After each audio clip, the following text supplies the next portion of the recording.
Hola hermanos, el día de hoy, 11 de enero del 2024, es jueves de la primera semana del tiempo ordinario. Es el segundo jueves de este año. Yo ya saben, todos los jueves les animo, les invito, les exhorto, casi como que los empujo. Vayan a hacer visita al Santísimo.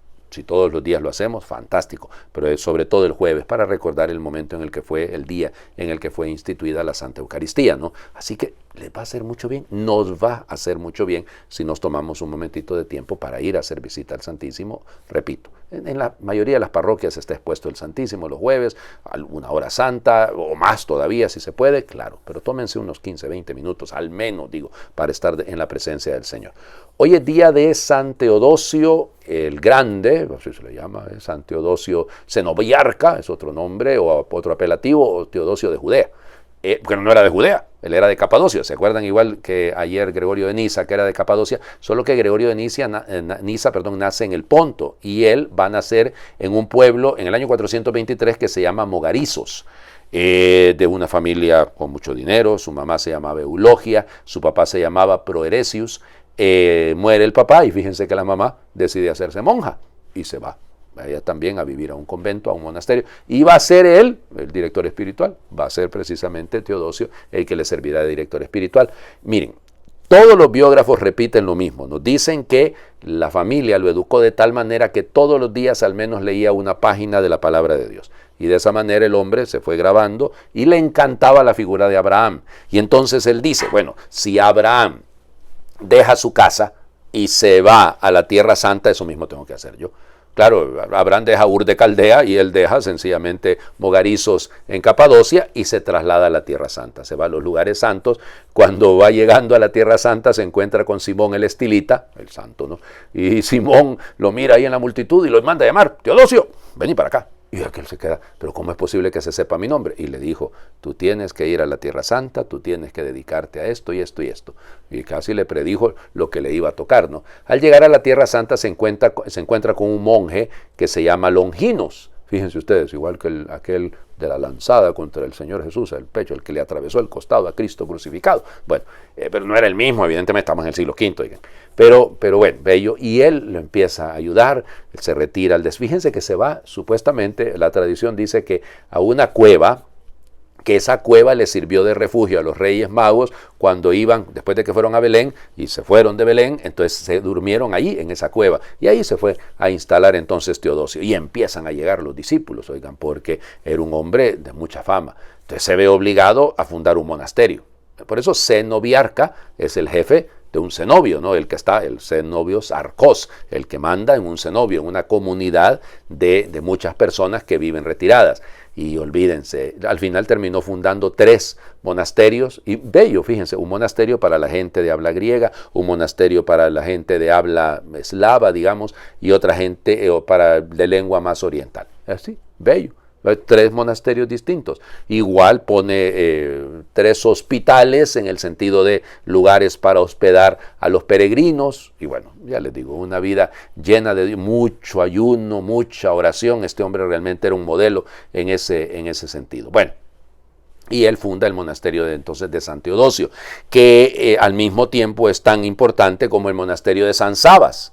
Bueno, y ahí olvídense, las Lauras, ¿no? Así se llamaban esos monasterios. Luego le toca luchar contra las herejías, sobre todo contra los de Eutiques, que pues niegan que en Cristo hayan 2 voluntades. Y pues, tiene la voluntad humana y la voluntad divina, porque entonces ¿cómo va a ser que no es verdadero Dios y verdadero hombre? Entonces a él le toca luchar contra eso y les digo, muere el 11 de enero del año 529. Ya tenía muchos añitos de edad, oigan, ya había padres, acuérdense, imagínense, nació en el 423 y muere en el 529, estamos hablando de 106 años de edad. Bueno, igual. Pero un monje, como les digo, interesante, ¿no? Porque él, aunque se quería retirar él solo, pero se da cuenta de la necesidad de otros y entonces los recibe, los acoge y forma unos monasterios. Vamos a las lecturas del día de hoy. Ay, Señor Jesucristo. ¿Se acuerdan que ayer les hablé de esta situación, no? Primer libro de Samuel, capítulo 4, versículos del 1 al 11.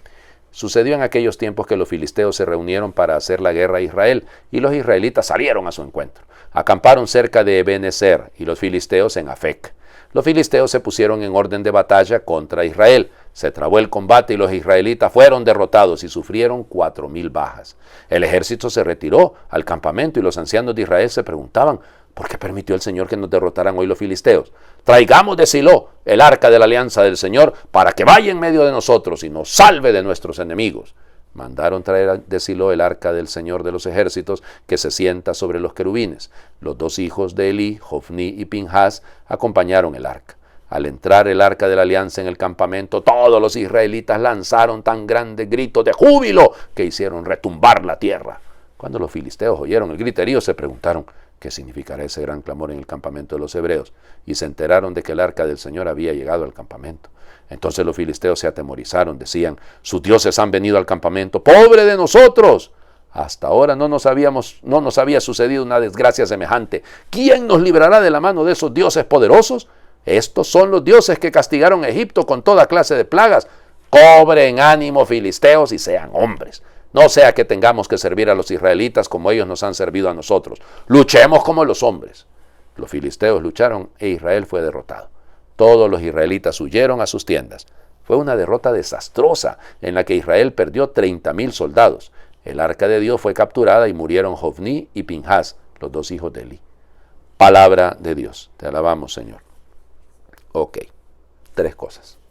Primero, que se peleen los israelitas con los filisteos, parece ser que era pan de cada día. Es exagerado hablar de 4,000 bajas, 30,000 bajas. En esta época, muy probablemente Israel no llegaba ni a, o andaba rondando las 30,000 personas en general, ¿verdad? O sea que, pero eso es para mostrar que la derrota fue muy grande, que fue muy golpeado. Ahí en Ebenezer fue una derrota grandísima la que sufrió Israel. Y por eso el dolor que les causa. Segundo punto, vean ustedes el uso de amuletos. Pues sí, agarraron el arca de la alianza, que pensaron que con solo tener el arca, ya estaban salvados, ya iban a derrotar a los filisteos. Cuidado con eso, porque muchas veces nos aferramos a las cosas que son religiosas, que deberían de recordarnos a Dios, pero no nos recuerdan a Dios. Pensamos y confiamos en ellas de manera absoluta, y ese es el error de los peores que podemos cometer. Hay gente que sufre. A mí me pasó el año pasado, resulta ser que pues de visita en Medjugorje, pues perdí mi rosario, oigan. El rosario con el que yo había rezado por años, lo tenía yo, no me acuerdo de hace cuánto tiempo, que ese rosario lo había llevado yo por todas partes, en varios santuarios lo había tenido, con ese rosario rezaba yo por ustedes, y me dolió tanto la pérdida del rosario, yo decía, Dios mío, ¿y ahora cómo voy a hacer? Y me acordé de este texto. Nada, agarra otro rosario y ya estuvo. Es decir, punto, gracias a Dios me regalaron ahí mismo uno, pero hagan de cuenta que es eso, ponemos a veces la confianza, ok, qué bueno que tengo un rosario, y lo reza, padre. Podrían preguntarme ustedes, ¿no? Ahí estaba el arca. ¿Me acuerdo de Dios? ¿O sencillamente estoy manipulando a Dios? Me sirvo de Dios. Cuidado, porque las cosas sagradas, yo tengo un bote de agua bendita y con eso aseguro que no haya mal en esta casa. Perdónenme, pero si usted vive en pecado, vive haciendo por mucha agua bendita que tire, no va a cambiar la cosa, oiga. O sea, es decir, cuidado con esas actitudes. Ahí Israel comete una profundísima inmadurez porque pierde el norte, porque las cosas sagradas nos remiten a lo que es sagrado, pero no se vuelven en sí mismas garantía absoluta de lo que tenemos. ¿Quiénes nos dan la lección? Tercer punto, los filisteos. Cobren ánimo, luchemos como hombres. Cuidado, eso no es desprecio de Dios, no significa ignoremos a Dios. No, hombre, amárrense los pantalones. Aquellos judíos dejaron de hacer los israelitas, lo que les tocaba hacer, y entonces, claro, por eso fueron derrotados, pues. Estos pelean, estos hagan, como aquí tenemos el rosarito, como aquí tenemos la imagencita, como aquí tenemos el arca de la alianza, como aquí llevamos el Santísimo, entonces ya todo. No, hay que pelear como hombres. Hay que poner de nuestra parte. Las cosas sagradas nos remiten a lo sagrado, pero también nosotros tenemos que cargarlas y cuidarlas y enfrentar el mal, enfrentar las guerras, las batallas que nos toque, con la madurez que es propia de una persona madura. Esto hay una gran inmadurez. Claro, la explicación que da más adelante es que por culpa de Pinhas y de Hofni fue la cosa, ¿verdad? Porque los pecados de ellos, por ellos fueron. No, fue porque no agarraron bien ahí la espada, porque no agarraron bien la lanza, porque se acobardaron, porque se confiaron en el amuletito que llevaban, un talismán se llama bien, pero no es eso, pues, el evangelio. Madre del Señor Jesucristo. Vamos terminando el capítulo 1 de Marcos, versículos del 40 al 45. En aquel tiempo se le acercó a Jesús un leproso para suplicarle de rodillas: si tú quieres, puedes curarme. Jesús se compadeció de él y extendiendo la mano lo tocó y le dijo: sí quiero, sana. Inmediatamente se le quitó la lepra y quedó limpio. Al despedirlo, Jesús le mandó con severidad: no se lo cuentes a nadie, pero para que conste, ve a presentarte al sacerdote y ofrece por tu purificación lo prescrito por Moisés. Pero aquel hombre comenzó a divulgar tanto el hecho que Jesús no podía ya entrar abiertamente en la ciudad, sino que se quedaba fuera en lugares solitarios, a donde acudían a él de todas partes. Palabra del Señor. Gloria a ti, Señor Jesús. Bueno, ya sabemos que la lepra, sí había lepra en tiempos del Señor Jesús en la Tierra Santa, sí había. Esa es la enfermedad de Hansen, se llama realmente ese. Pero lo que pasa es que toda enfermedad de la piel, de hecho los judíos ya la miraban como lepra, entonces la caracterizaban en general. El proceder frente a un leproso está pues bien claro en el capítulo 13 y 14 del libro de Levítico. El leproso tenía que andar con harapos, tenía que andar gritando, y lo que gritaba era impuro, impuro. Eso es lo que grita, y debe vivir lejos. Cualquiera que se acerque a él se vuelve impuro, y mucho menos que lo toque, él se vuelve impuro. Entonces ya ven, un montón de condiciones. De hecho, prácticamente la lepra era el peor de los males que podía pasarle a una persona en tiempos del Señor Jesús. Eran como zombies, ¿verdad? Eran muertos vivientes, así se les consideraba. Este bendito se le acerca a Jesús. O sea, se le acerca a Jesús.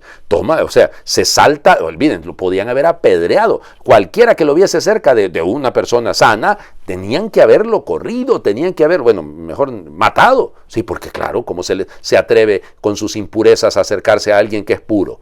Y entonces, cuando se acerca, para suplicarle, cuidado, hay una súplica, hay una oración. Así como hemos escuchado a un par de días atrás que Ana, la mamá de Samuel, fue al templo y desahogó, es una súplica la que hay detrás. Y él se pone de rodillas. Algunas traducciones esto lo matizan un poquito, ¿no? Pero bueno, se pone de rodillas y le dice, fíjense, si tú quieres, esa es la traducción, ¿no? Puedes limpiarme, si es tu voluntad, si es tu querer. Pero eso es confiando en Jesús como que si Él es Dios. Claro, porque es tu voluntad, yo no te voy a presionar. Yo sé que puedes. Cuidado, es el poder de Dios. Entonces confía en el poder de Dios. Y Jesús, aquí ocurre algo que se llama en la Biblia, ese es el término, perdón, pero se utiliza en latín, ¿no? Lectio difficilior potior, así se llama. Significa una lectura difícil, es complicada porque la traducción, y uno debe optar siempre por la traducción más difícil. Entonces fíjense, aquí traducimos que se compadeció, pero realmente lo que dice en el griego, acuérdense que Marcos escribió en griego, parte del término splagnon, que significa ¿cómo les diría? Entrañas, pero entrañas como vísceras, o sea, por eso es visceral como reacciona Jesús. Entonces lo que ocurre es una esplagnisteis, es decir, se enojó, se puso enfurecido el Señor. Las traducciones a veces incluso llegan a orgisteis, que significa que realmente estaba lleno de cólera, o sea, es una reacción desde dentro, o sea, es una cosa fuerte. De repente ocurrió que en algunas de las traducciones, de las copias de los primeros siglos, que el Señor se haya enojado, qué feo suena eso. Pero va a pasarle, se va a enojar con los discípulos. ¿Se acuerdan? En el Evangelio de Mateo. ¿Hasta cuándo voy a estar con esta generación perversa y malvada? Tráiganme al muchacho. Cuando va a curar a aquel que estaba endemoniado, que era lo que tenía epilepsia. Pero igual, no sé si me siguen. O sea, es esto, es desde dentro ese sentimiento. Entonces algunos dijeron, qué feo escuchar eso. Entonces traduzcamos con pasión. Pero realmente Jesús se enoja. Padre, ¿y entonces cómo leemos esta cosa? ¿Jesús se enojó? Sí se enojó. Padre, pero ¿se enojó? Se enoja frente no dice que, cuidado, porque el griego es muy preciso, no dice que se enojó con el leproso, sino que él se molestó, él estaba enojado. ¿Por qué? Por el maltrato, probablemente al leproso. Él no maltrata al leproso, pero se enoja de las circunstancias que llevan al leproso a acercarse.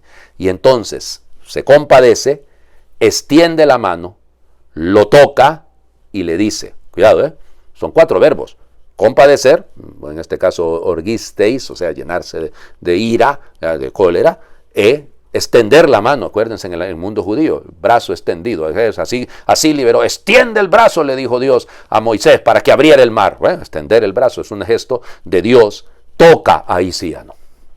Ahí sí, no necesitaba tocarlo. Bien, podía haberlo curado desde lejito, ¿verdad? Quedas limpio, vete muchachito. No. Es tocarlo. Él siente el dolor ajeno y le dice, quiero. Fíjense, esto es pasivo. O sea, es Dios. Es Dios. No pide al Padre, Padre, por favor, cúrame a este muchachito que está aquí. No, Señor.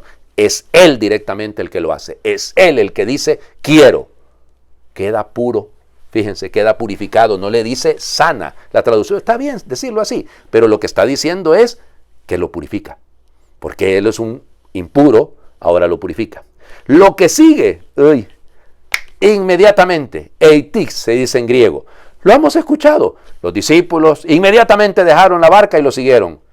A la suegra de Pedro ayer inmediatamente se levantó y se puso a servirlos. Le encanta este adverbio a Marcos, le fascina. Eitis es inmediatamente. Eitis se dice realmente. Pero bueno, vamos. Inmediatamente quedó limpio. No es que esperó, no, quedó limpio en ese momento. Y luego viene Jesús y lo expulsa. Sí, fíjense, porque utiliza el mismo verbo que se utiliza para expulsar demonios.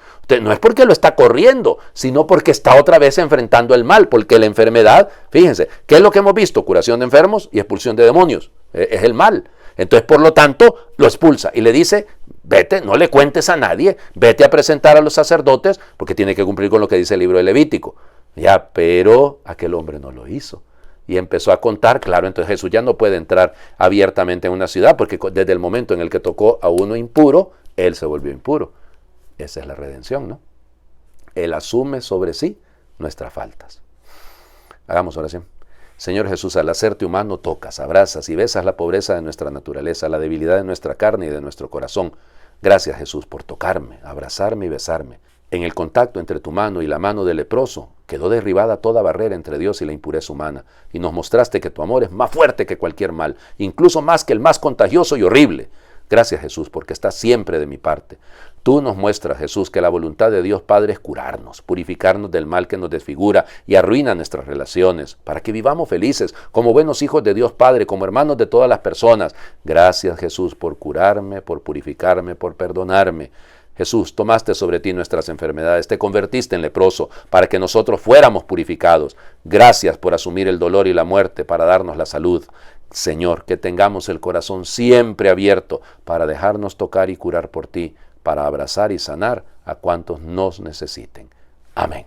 Señor, esté con ustedes y les bendiga Dios por intercesión de San Teodosio Cenobiarca, el que es Padre, Hijo y Espíritu Santo, y su bendición descienda, les acompañe siempre. Ya saben, jueves al Santísimo.